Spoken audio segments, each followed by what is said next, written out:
Papunta tayo ngayon mga kasimple dun sa ano nga, sa pag-iinsayuhan natin sa studio, sa band studio.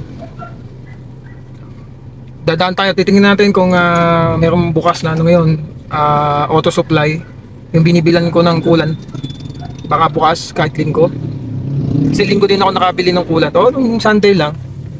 Tapos lumuwas nga tayo ko nung kahapon. Tapos yun nga yung nakita nating ano, yung radiator natin ano, bawas na bawas. So nag-refill tayo, naglagay tayo.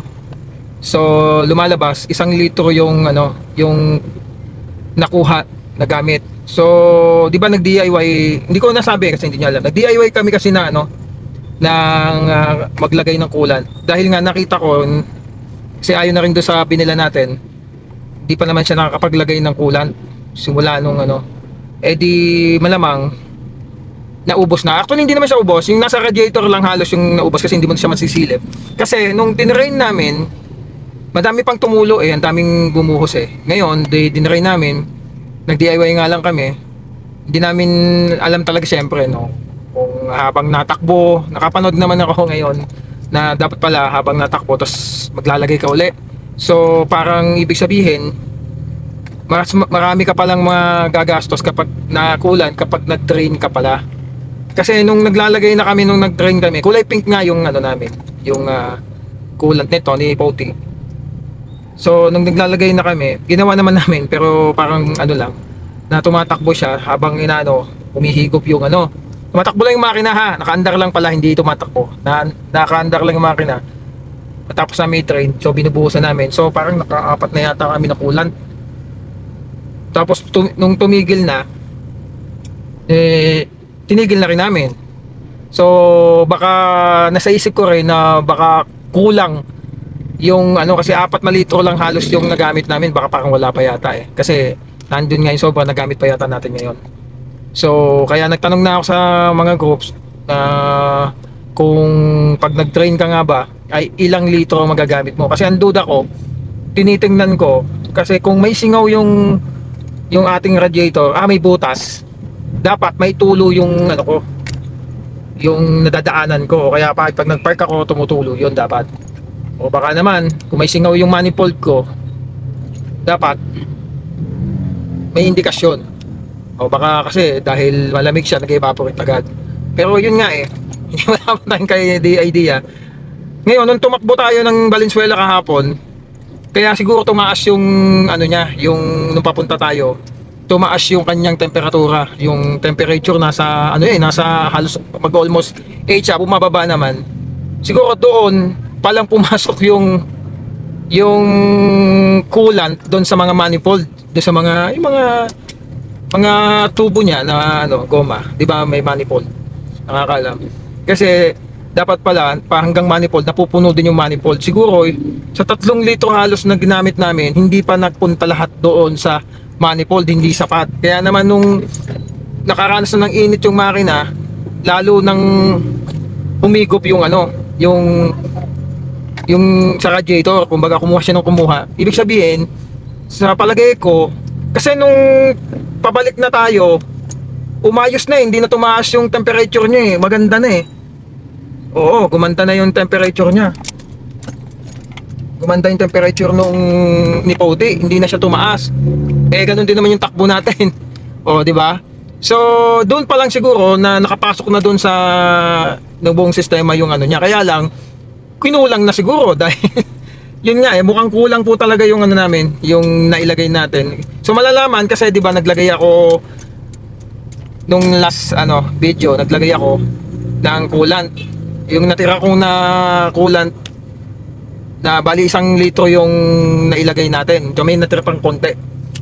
Okay, so bibili pa rin ako ng coolant dahil baka mamaya kulang pa rin talaga yung coolant natin kasi talagang hindi talaga siya napuno dahil mataba din yung ano eh, yung manifold eh, na para mapunuan niya eh. 'Di ba? Syempre kukuha talaga siya doon sa radiator. Okay, so yun yung nasa isip ko. Ewan ko lang ha, pero comment na lang kayo. Malalaman din naman natin, syempre, kung halimbawa makikita ako na lalamon pa ulit, di syempre, pacheck na natin talaga.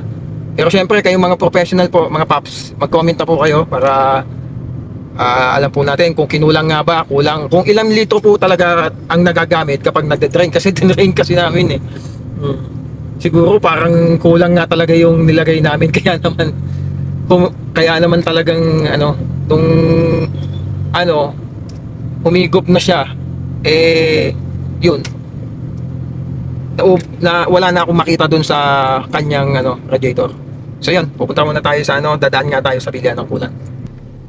At syempre, ngayon nga, mamaya pagtapos ng practice, yung back cam, titingnan natin, sana mag-fit yung socket kasi malay mo malay natin parehas lang, papasok na siya kasi mahirap naman yung siguro magtugtog nun, puputulin ko. Wala akong idea kung anong laman, kung madali lang ba, kung 3 wire lang ba yun pag pinagdugtong mo, di ba?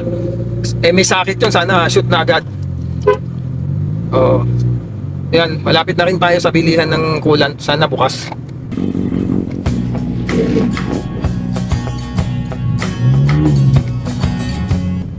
So sarado, di natin naabutan kasi nung last Sunday, maaga kasi ako nun mga alas 8. Ngayon, oras na ba? Mag alas 3 na. Half day lang pala mga ngayon, automotive pag Sunday. So, diretso na tayo ng studio. Hindi naman ako babiyahe ng malayo, kaya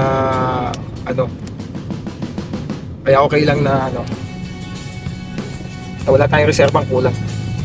Na pala, dapat may gig kami ngayon. God is good all the time talaga eh. Kasi alam mo, siguro kaya hindi rin natuloy. Kasi kung natuloy yon, baka kung hindi ko na-check yung kulan, malamang tumiri kami.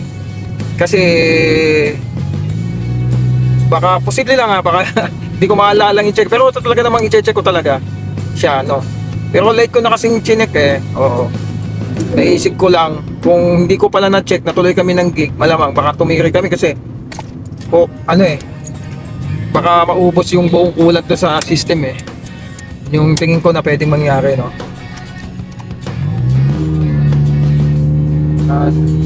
God is good all the time na rin talaga. Kinancel niya yung yung event para kasi kung hindi ko pa siya na-vlog, hindi ko na-check ngayon, malamang baka tumiri kami, hindi ko napansin na malaki pala yung naubos. Yun na. Ito lang, yung temperature ni Poti, makakaganda nung wala naman, hindi mo naman makikita na, yun nga lang yung tumaas nung yun yung siguro yung hindi pa siya masyadong, hindi pa nakakarating doon yung coolant doon sa niya. Tapos yung nakarating na, hindi na nga siya tag-full. Ang takbo niya, wala, hindi mo mahalata na wala pa kung wala kang mararamdaman ng sign na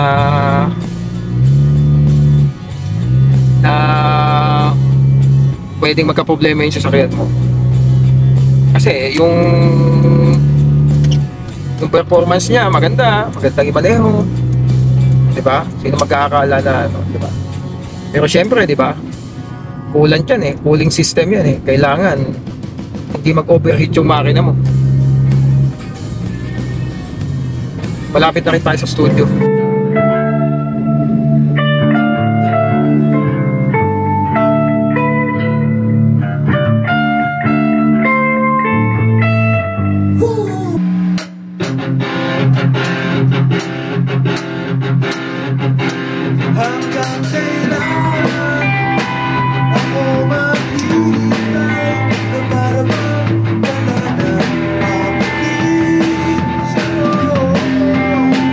Yes,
So, nandito na tayo sa bahay. Hindi ko na nakunan yung sumunod na eksena dun sa studio kasi diretso na practice na rin kami. So, nakuha na natin yung camera, yung back cam. Oh. Ito, dalawa hawak natin. So, papakita ko sa inyo yung pagkakaiba ng dalawa. Isang magandang klase at isang pangit na klase. Isa dito sa dalawang to ay yung sa tigpa 500 at yung tigda 2,000 mahigit. Okay, so yun ha. So, pakita ko sa inyo.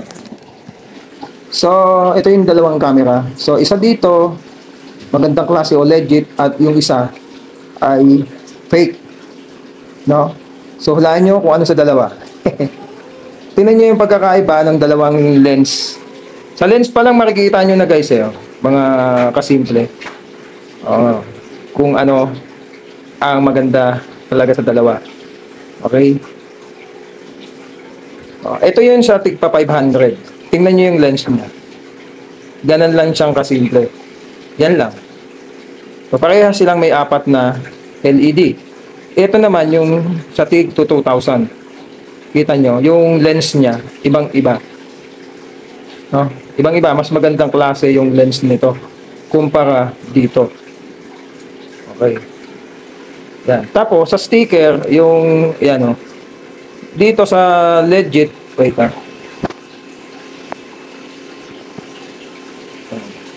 may nakalagay siya ito, parang ginawa to 2023. Okay. Yan. Malaki yung sticker niya kumpara dito sa sticker nito. Saan? Yun, dito. Na ganito lang yung sticker niya. Kasimple. Wala ding taon kung kailan siya ginawa. Ayan. So, yung kulay pati ng pagka-plastic nito iba Mas dark. Ito niya. Mas ano yung detalye nito kumpara dito. Dito, kumpara dito sa isang to, ito mas dark. So, ang pinagkaiba pa nila ay yung yan. Parehas lang yung dulo. Yan. Pero mas mataba itong mamahalin kumpara dito sa bumurahin. Okay, so mas mataba. Yan, kita naman. Mas mataba. Kaya hindi to kasya doon sa butas nung ating trunk. Kaya lalakihan natin yung butas ng trunk. Ito pumasok na hindi na ako nagmalaki. No? Saka yung quality papakita ko mas magkaiba talaga. So nandito tayo sa loob ng kotse ni Poti. So tingnan natin kung sa gabi kung ano yung quality nung dalawang camera na to. Okay, ipoposition ko lang muna yung bubuksan ko lang muna yung kotse. Okay, wait lang ha. So yan, bukas na yung ating dashcam. Kita nyo yung quality nung harapan. Pangit din talaga. Sa akin hindi ako masyado nag-aalala. Pag umaga naman kasi okay lang yan. Sa kapag nasa kalsada kami kasalubang kang ilaw, nakikita mo naman sa sasakyan, hindi nga lang maganda yung pixel niya. Ang mahalaga sa akin kasi yung likuran Okay, so walang camera no. Ito yung 500, yung tigpa 500 na to, hindi niya napo-full screen to. Nandito lang talaga siya. Yun ang pangit sa tigpa 500 na to. Pero parehas lang yung port, magagamit nyo sa magandang klase. Ganon din to. Ayan, kita nyo. Ayan. TRRS din. Tapos yung power jack nito, ganon din. Yung sinaunang USB. Ganon din siya. Ayan. Kaya magpalit man kayo ng ganito. Ayan. Papasok din. Kaya yung dati, di ba mayroon na itong dati. Ito lang ang pinasok ko. Saka ito, walang dashcam front, back camera nilusot ko lang, dinaan ko lang dito, madalim yan. Basta kutsaka nga lang ginamit kong pang singit. So tetestingin natin, ipapasok natin yung sa likod kung ano yung quality. Teka, paano ko nga ba gagawin yun? Wala nga pala akong cable, nandun nga pala sa dulo. So hindi ko pala mapapakita sa inyo kasi wala tayong connector. Nailusot na pala natin doon. Okay, so babalik tayo doon, itatapat lang natin yung dalawa. Kung ano yung quality, kung may makikita ba siya doon sa likod. No? Okay, punta tayo sa likod.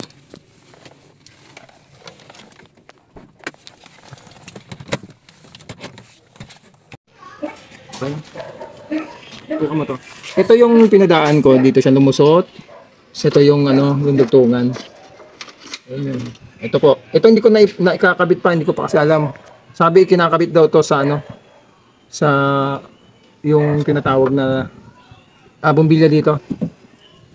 Yung pagka reverse light. Doon daw yan.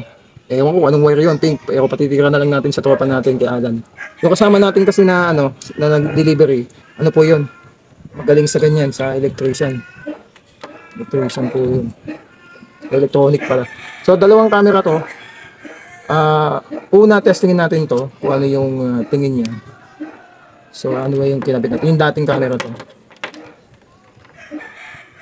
Ito yung dating camera. Kung paano siya tumingin sa likod.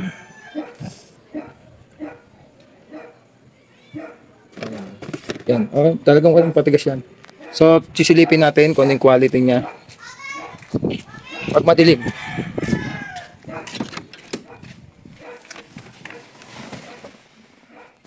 Nakita nyo to. Teka, papatayin ko lang.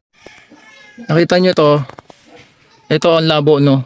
So, pag suluin ko, yan, ganyan siya kalabo. Kaya ako nababadrip eh. Ganyan siya. Tingnan natin kung ayan o. Malabo talaga siya. Ganyan po yung quality niya. Parang may nakaharang. Okay. Palitan natin ha. Palitan natin.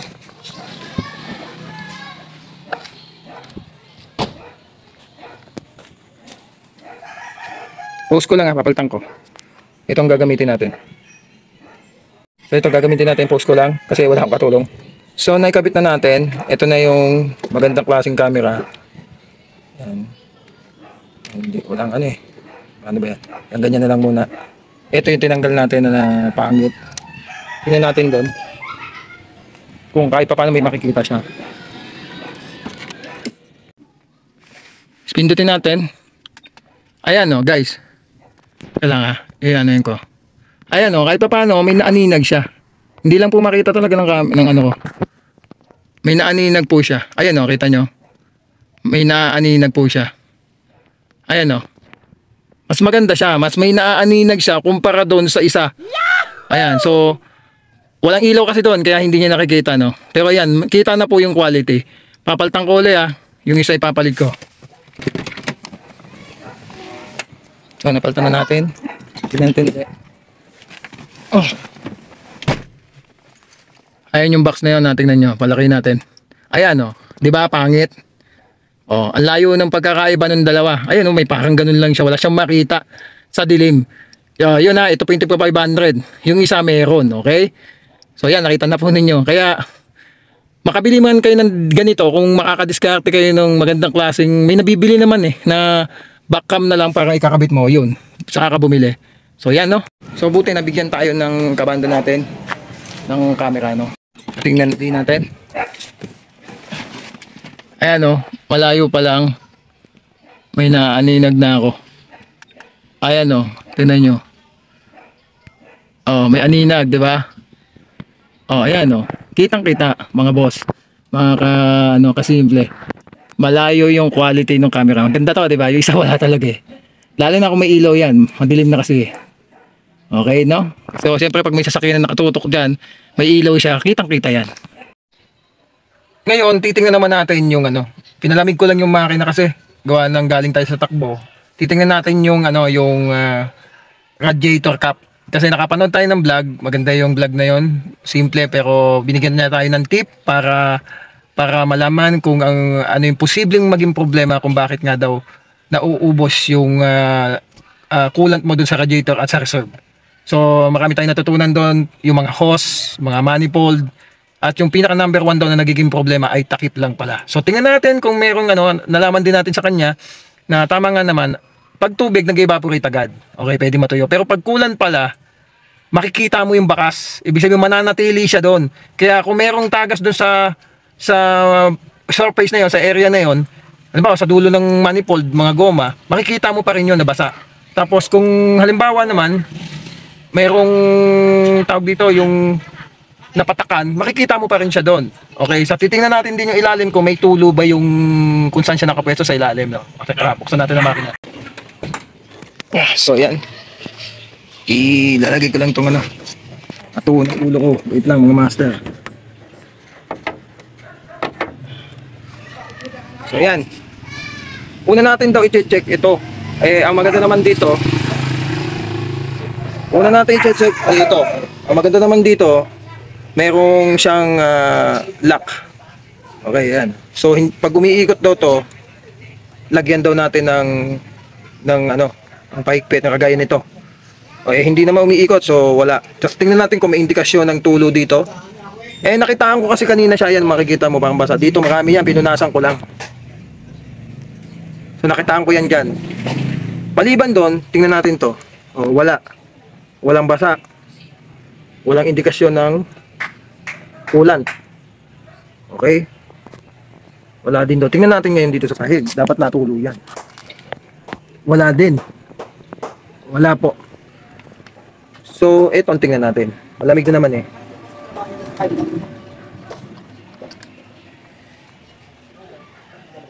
Ayan. Ay, hindi na nabalik. Walang spring. Siya. Dapat pala may spring to eh. Wala pala siyang spring. Oh, bulok na din yung ano niya. Ayan oh. Ba't walang spring to? Wala po siyang spring oh, diretso. Ayan oh. Ah, butas. Ayan po oh, butas. Oh no. So yan, ito nga, magpapalit tayo nito. Ito yung ating suspect. Ito yung finding. So, butas po pala. Ayan o. Ayan o. Butas at wala siyang spring. Ayan o, wasak po. Wala o, hindi naglalaro. Wala man lang tumutulak. Wala. So, magpapalit na po tayo nito. Ito palang problema. Kaya pala, nung pagbukas natin kanina umaga, kita nyo, may ano. Pero yan, madami yan kanina. Pagbukas ko ng umaga. Hindi ko na lang masyadong inano. Ngayon ko naunawaan, ba't ako nakakita niyan dyan? So, ito po pala talaga ang problema. So, bibili na lang po tayo nito bukas. No? Yan. So yan, nasaya ako. Kita na natin agad na ang posibleng problema. Kita nyo naman yung takip, yung pala radiator cap. So bukas na bukas bibili tayo niyan para mapalitan natin agad. Kasi wala eh, wala din siyang spring, saka sira na yung mismong goma niya. So pangit na talaga. So kaya pala may tapon sa may baba niya. Okay? So yun lang. Babalitaan ko kayo bukas, magpapalit tayo. No? Okay? Ito ulit si Dansky at ito ang Honda LXI natin na si Puti. Rock on!